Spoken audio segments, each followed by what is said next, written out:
A jornada da alma. Salmo 23. Um eco de esperança. Em um mundo repleto de ruídos, de clamores incessantes e de uma velocidade que nos rouba a respiração, existe também o silêncio. Um silêncio que, por vezes, é ensurdecedor. Um silêncio preenchido pela dor que nos visita sem pedir licença. Um silêncio onde a incerteza tece suas teias, cobrindo cada passo, cada sonho, cada amanhecer.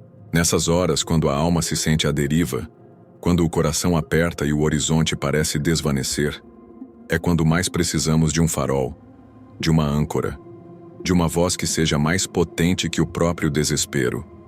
E, surpreendentemente, essa voz não é nova. Não é uma descoberta recente. Ela é uma antiga promessa. Uma promessa tecida nas tramas do tempo, ecoando através das gerações, resistindo ao esquecimento e à dúvida. É uma voz que, de forma quase milagrosa, consegue reverberar mesmo nos vales mais sombrios da alma humana. Uma voz que se fez palavra, e essa palavra gravada nos chega como o Salmo 23. Não o vemos apenas como um texto sagrado, um fragmento de um livro antigo. Não. Ele é muito mais que isso. Ele é uma declaração de guerra. Uma guerra invisível, mas real, travada no campo de batalha da nossa própria existência. De um lado, o medo, o desespero, a solidão, a falta. Do outro, a fé, a esperança, a provisão e a presença divina que tudo supera. A primeira linha, um sussurro que se torna um grito de confiança. O Senhor é o meu pastor. Nada me faltará. Ah, essa frase. Em tempos de perda avassaladora, quando um pedaço de nós se vai e o vazio se instala. Em momentos de abandono, quando aqueles que amamos nos viram as costas e o isolamento se torna uma prisão fria.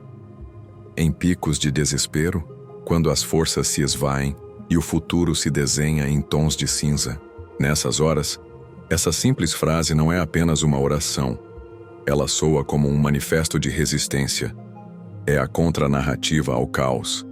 É a certeza de que mesmo quando tudo parece faltar, o essencial permanece. O pastor, figura de cuidado, guia e proteção, assegura que não haverá carência fundamental. Não é a promessa de uma vida sem desafios, mas de uma presença que supre e protege em meio a eles. A falta pode ser material, emocional, espiritual, mas a essência do nosso ser, o fôlego da nossa alma, nunca estará desprovido. E o que faz esse pastor? Ele nos conduz, nos dá o que mais precisamos por vezes, sem que saibamos pedir. Deitar-me faz em verdes pastos, guia-me mansamente a águas tranquilas. No turbilhão da vida moderna, onde a produtividade se tornou um ídolo e o descanso, um luxo, a imagem de verdes pastos é um convite radical à paz. É um lembrete de que, mesmo com a agenda lotada e a mente em constante agitação, há um lugar de refrigério. Não apenas um lugar físico, mas um estado de ser, onde a alma pode encontrar repouso, nutrir-se e ser saciada. E as águas tranquilas, elas simbolizam a paz que excede todo entendimento. A calma que podemos experimentar mesmo quando o mundo ao redor está em tempestade. Ele não nos joga em corredeiras violentas, mas nos guia com delicadeza, com sabedoria, para fontes de serenidade. Quando tudo desmorona por dentro, a estrutura das nossas certezas, os pilares da nossa segurança emocional, a fé na humanidade, ele ainda está ali, conduzindo-nos. Ele ainda restaura. Ele ainda nos lembra que o fim de um ciclo pode ser o começo de um pasto verde e uma água mais serena. Mas a jornada não é só de descanso. É também de profunda cura. Refrigera a minha alma. Porque há momentos em que a alma simplesmente se quebra. Fratura-se em 1000 pedaços sob o peso da desilusão, do luto, da traição, da desesperança. São as feridas invisíveis, aquelas que não sangram na pele, mas corroem o espírito, tiram o brilho dos olhos e a leveza dos passos. A alma cansada, exausta, desiludida, clama por alívio, por um sopro de vida nova.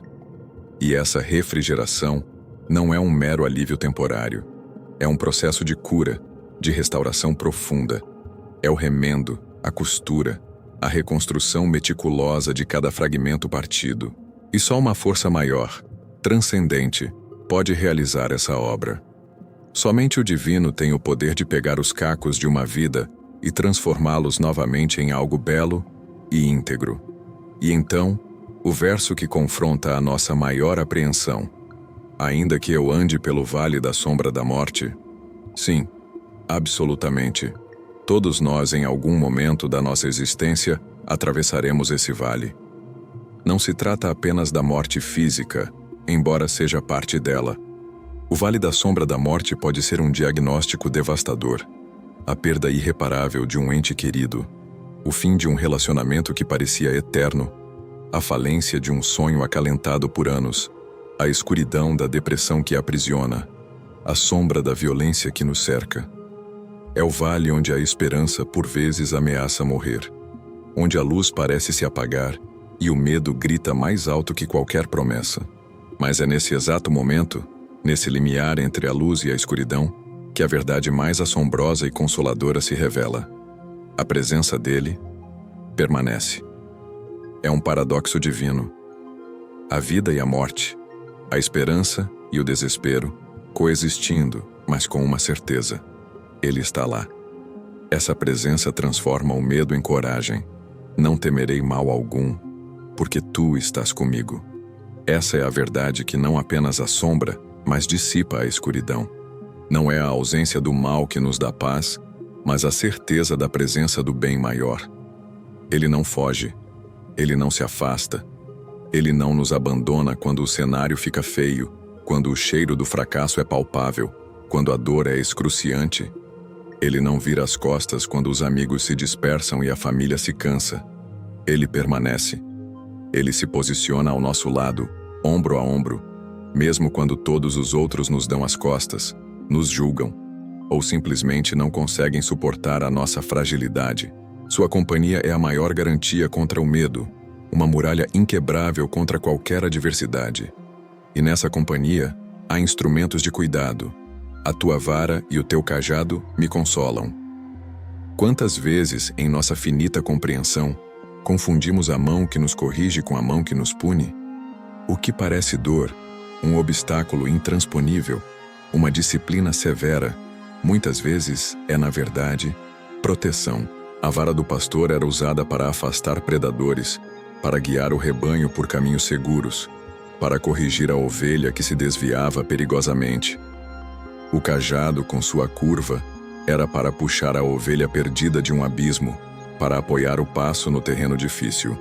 Assim, a vara pode ser a adversidade que nos impede de ir para um lugar pior, o limite que nos salva do abismo. E o cajado é o apoio, o consolo na fraqueza, a mão estendida que nos levanta. Mesmo quando não entendemos o porquê de certas provações, podemos encontrar consolo na certeza de que há um propósito protetor e corretivo, vindo de um amor que transcende nossa visão imediata. Mas a jornada não termina na superação, ela culmina na exaltação.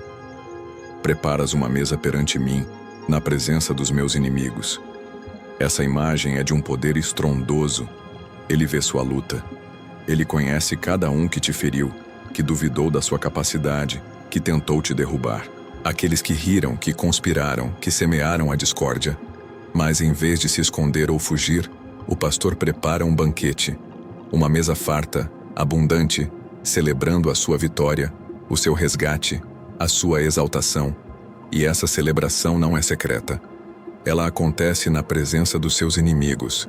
É a vindicação divina. É o momento em que a justiça se manifesta e a glória de quem nos protege é revelada a todos. É a prova de que, mesmo nas maiores adversidades, a mão divina está operando, preparando um triunfo que silencia o sarcasmo e a inveja. Um dia sim, um dia, ele te exaltará. E a bênção não é apenas de vitória, mas de transbordamento. Unges a minha cabeça com óleo, o meu cálice transborda.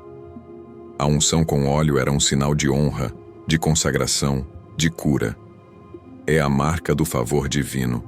Mesmo depois das batalhas, das perdas, das dores, Há um futuro de bênção, de reconhecimento, de cura. E o cálice transbordante é a imagem da abundância da vida plena, da provisão que excede a nossa capacidade de contenção. Não é apenas o suficiente, mas o excedente. É a manifestação de que, mesmo quando tudo parecia vazio, quando a escassez era a única realidade, há um fluxo contínuo de bondade e graça que preenche, que satura, que transborda em todas as áreas da nossa vida. Ainda há um propósito. Ainda há um futuro rico e promissor, onde a alegria supera a tristeza do passado. E essa abundância não é passageira. Ela é constante. Certamente que a bondade e a misericórdia me seguirão. Perceba a palavra, seguirão. Não é que a bondade e a misericórdia nos visitam ocasionalmente. Não é que aparecem quando pedimos ou quando merecemos. Elas nos perseguem. São uma constante, uma sombra luminosa que nos acompanha em cada passo, em cada decisão, em cada dia da nossa existência. Mesmo no meio do caos, quando a lógica se desfaz e o mundo parece virado de cabeça para baixo, a bondade dele ainda persegue você. Em cada erro que cometemos, em cada falha que nos abate, a misericórdia se inclina para nos levantar. É uma perseguição divina, um amor incansável que nos alcança onde quer que estejamos, não importa o quão longe tenhamos ido ou quão perdidos nos sintamos. E qual o destino dessa jornada, desse acompanhamento constante? E habitarei na casa do Senhor por longos dias, porque no fim das contas essa vida terrena, com seus vales e seus pastos verdes, com suas lutas e suas vitórias, é apenas o começo. É um prelúdio. A verdadeira morada, o destino final da alma sedenta por paz e plenitude, está além da escuridão, além das incertezas, além das dores deste mundo. É na casa do Senhor, um lugar de pertencimento eterno, de segurança definitiva, de alegria perene. É a promessa de um lar onde a bondade e a misericórdia não apenas nos seguirão, mas nos abraçarão para sempre.